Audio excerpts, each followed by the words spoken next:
Hi guys, welcome to my channel. Before we get started, make sure to hit that like button, also subscribe to my channel. In today's video, we will be talking about importance of inspecting a home before purchasing it. So make sure to watch the full video. What a home inspection covers. Inspectors vary in experience, ability, and thoroughness. But a good inspector should examine certain home components and then produce a report covering their findings. The typical inspection lasts 2 to 3 hours, and you should be present for the inspection to get an explanation of the inspector's findings, and if necessary, ask questions. Also, any problems the inspector uncovers will make more sense if you see them in person instead of relying solely on the snapshot photos in the report. The inspector should note whether each problem is a safety issue, major defect, or minor defect, which items need replacement, and which should be repaired or serviced, items that are suitable for now but that should be closely monitored. An excellent inspector will even tell you about routine maintenance that should be performed, which can be a great help if you are a first-time home buyer. While it is impossible to list everything an inspector could check for, the following home inspection checklist for buyers should give you a general idea of what to expect. Exterior inspection. The inspector will complete a full inspection of the outside of the structure. This will include climbing into any crawl spaces under the home and using a ladder to reach and inspect the roof and other items. Exterior walls. The inspector will check for damaged or missing siding, cracks, and whether the soil is in excessively close contact with the bottom of the house, which can invite wood-destroying insects. However, the pest inspector, yes, you might want to engage one of those too.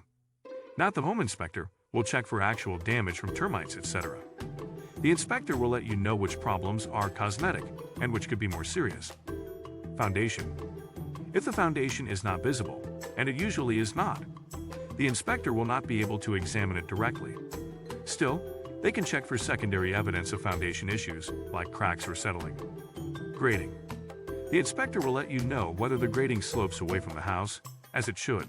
If it doesn't, water could get into the house and cause damage, and you will need to either change the slope of the yard or install a drainage system. Garage or carport. The inspector will test the garage door for proper opening and closing, check the garage framing if it is visible, and determine if it is properly ventilated to prevent accidental carbon monoxide poisoning. If the water heater is in the garage, the inspector will make sure it is installed high enough off the ground to minimize the risk of explosion from gasoline fumes mingling with the heater's flame. Roof. The inspector will check for areas where roof damage or poor installation could allow water to enter the home, such as loose, missing, or improperly secured shingles and cracked or damaged mastic around vents. They will also check the condition of the gutters. Home inspectors do not usually have to check specifically for termite damage, mold, asbestos, or water contamination. If you are concerned about these issues, ask your inspector for a heads up if they suspect any of these problems. Interior inspection. The inspector will also complete a thorough inspection of the interior of the home. They will inspect everything from the ceiling to the cabinets under the sink. Plumbing.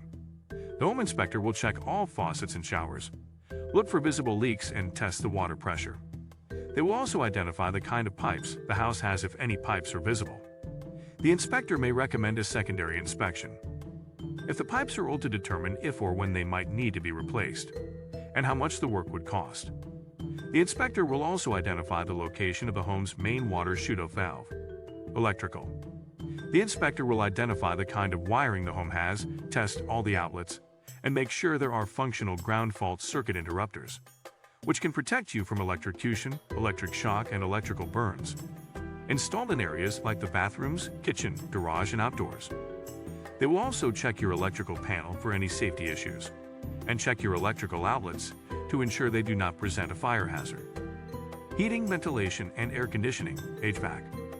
The inspector will look at your HVAC system to estimate the age of the furnace and air conditioner, determine if they function properly, and recommend repairs or maintenance.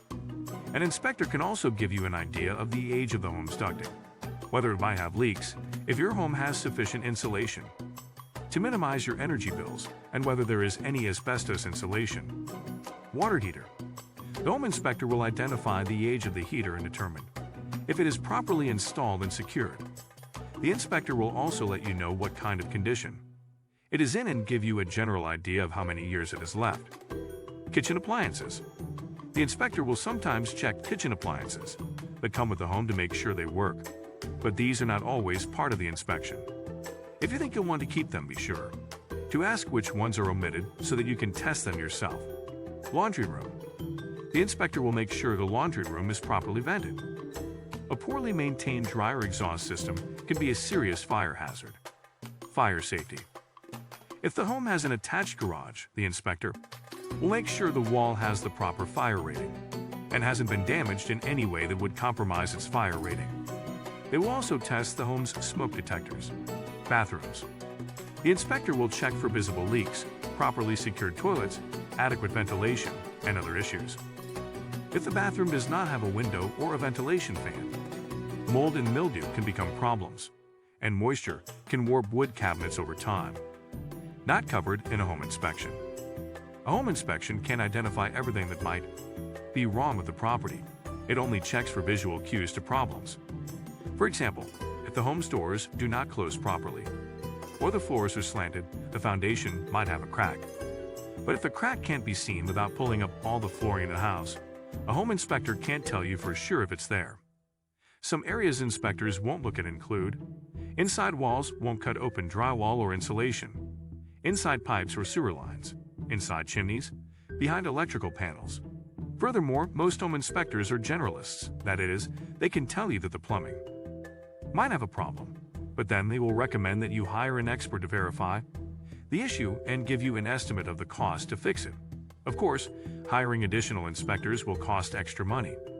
Home inspectors also do not specifically check for termite damage, site contamination, mold, asbestos, engineering problems, and other specialized problems. If they have reason to suspect, though, they'll likely give you a heads up. Some inspectors offer radon testing as an add-on. Some will recommend asbestos testing services if your home appears to be at risk. However, problems without visual cues, pests, radon, lead, may crop up after the inspection. After the inspection. Once you have the results of your home inspection, you have several options. If the problems are too significant or too expensive to fix, you can choose to walk away from the purchase as long as the purchase contract has an inspection contingency. For problems large or small, you can ask the seller to fix them, reduce the purchase price, or give you a cash credit at closing to fix the problems yourself. This is where a home inspection can pay for itself several times over. If these options aren't viable in your situation, for example, if the property is bank-owned or being sold as is, you can get estimates to fix the problems yourself and come up with a plan for repairs in order of their importance and affordability once you own the property. Home inspections, worth the investment. The cost to hire a home inspector varies greatly, depending on the size of the home and the region. The range is roughly $300, $500.3 of course. That can go much higher if the general inspection's findings lead to more specialized inspectors being called in. Ask ahead of time how an inspector charges. What do you think of our video? Let me know in the comments section below. If you enjoyed this video, make sure to hit that like button. Also subscribe to our channel before you go.